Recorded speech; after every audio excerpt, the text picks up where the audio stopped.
with property, a lot of people have this sort of understanding, or let's say misconception, that you need to have a high salary to have a property. If you don't have a high salary, what would you say is the best way to get yourself into property investing? Yeah, if you don't have a high salary, I think the average wage in the UK is, I think it's just over 30 grand. Yeah. And I mentioned that, up north you can get new build one Yeah. beds for like 100k. You know, you don't you don't have to buy in the south or London. You can afford stuff, and that involves you getting on a train and going to a city that you've never seen before. But these are the options that are available to us. And I tell you what, I'd put money on, 10, 20 years from now, prices in places like central Liverpool and Manchester being comparable to London. So now is a great time to get in. So look outside of your catchment area or your local area if your area is very expensive. You can also look at, partnering up with someone that you trust.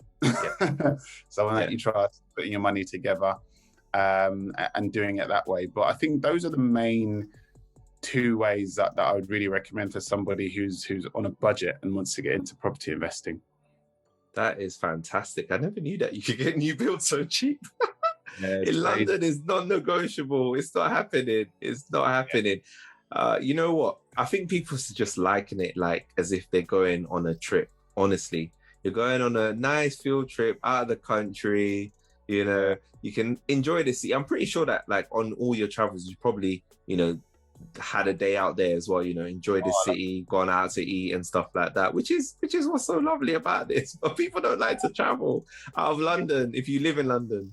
Yeah, there's so much of UK alone to see, and I love it. It's like one of my favorite things to like hop on a train or jump in the car and just drive to another city and just see what it's like for the day. And it's like an adventure.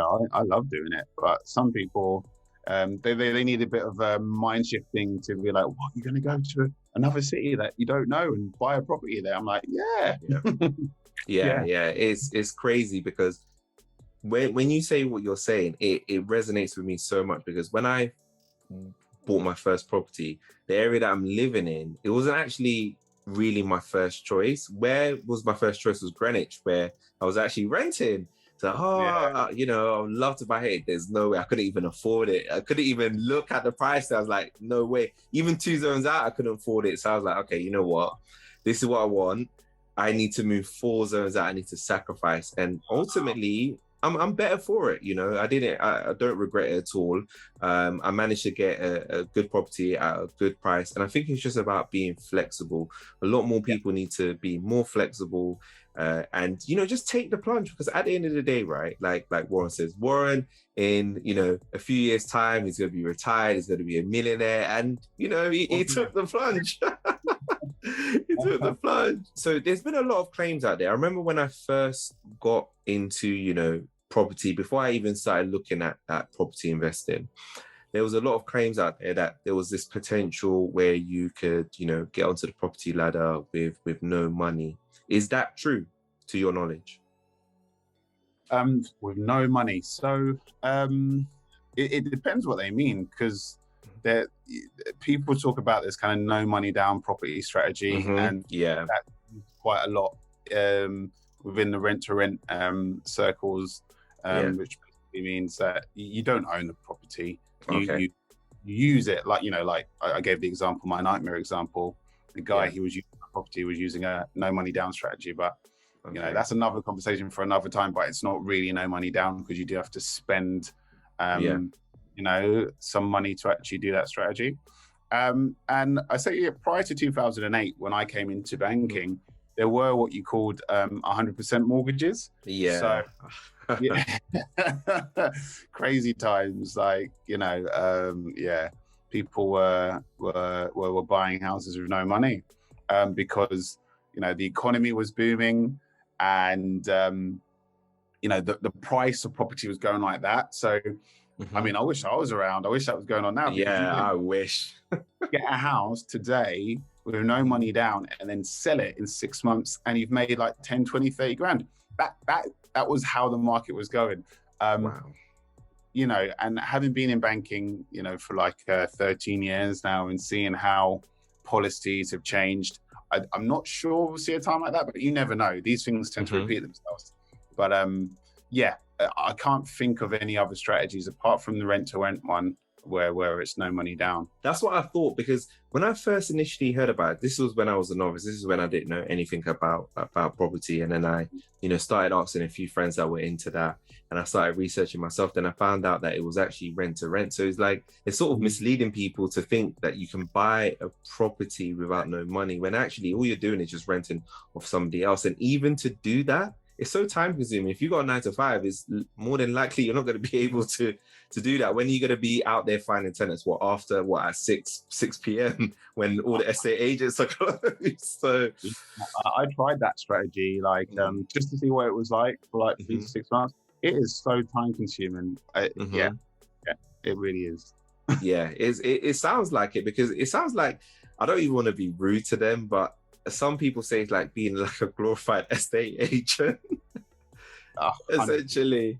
Yeah, so it's insane. Yes, you can effectively, you know, make money from it if it's your own business, you're professional, you know, you make the landlord happy, and you make sure the tenants you're bringing in don't mess up the place. But it's no easier than, you know, doing anything else in life, if that's what a lot of people think. And that's what people think. They think because it's free, they think is an easier path to riches, essentially, which is so misleading. Yeah, a lot of people unfortunately get sold on that, and they think it's an easy way to get money. But you know, if there were easy ways to get money to make thousands of pounds per month, everybody would be doing it. And exactly. It's not reality, you know. Exactly. And it's no fun if it's like that, you know. At the same time, you want to get to your goal. You want to get to your goal gradually. Yes, it should be challenging. It shouldn't be too challenging, but a lot of things are not too challenging, you know, this day and age. You can do it. It's just about, you know, studying, like Warren said, watch videos like this, watch other education, save your money, develop a strategy, and then you're good to go. That is literally it. So Warren's given you so many gems. I hope that you have heard what he said, because this is somebody that has gone through this complete process. And I mean, to be honest, you're making it sound so easy that you're making me want to like get into property investing. I wanted you to leave 3 things that you think that would be needed for a beginner to start their in property investing journey. I know that I asked you, you know, what's the best way, but 3 things that you think that a person would need right now to be able to start their property investing journey. Yeah, so the first thing is education. So just you know, once you watch videos like this on our channel, and you know, you read a few books, you listen to some podcasts, it's hard. It's a lot harder to fail when you have the knowledge, because nobody can take that away from you. Exactly. So I would say that's probably been the most important thing, the most beneficial thing for me. And then the 2 other things are more character traits, but patience. This isn't an overnight thing. I said, you know, I was like, this journey began for me 5 years ago when I was £10,000 in debt. I had no property to my name. Wow. I was burnt out. I didn't even really have a job. So you need patience. It's a long-term thing, and also consistency. So again, I mentioned saving like religiously every month. And, you know, when you get to, you know, 20, 30 grand in the bank that you're going to use for a deposit, it is so tempting to be like, oh, you know what? I could do other stuff. I could just like, you know, postpone it and I'll start. You know, you have to have, consistency and discipline. So yeah, educate yourself, patience, consistency. I love those 3 things.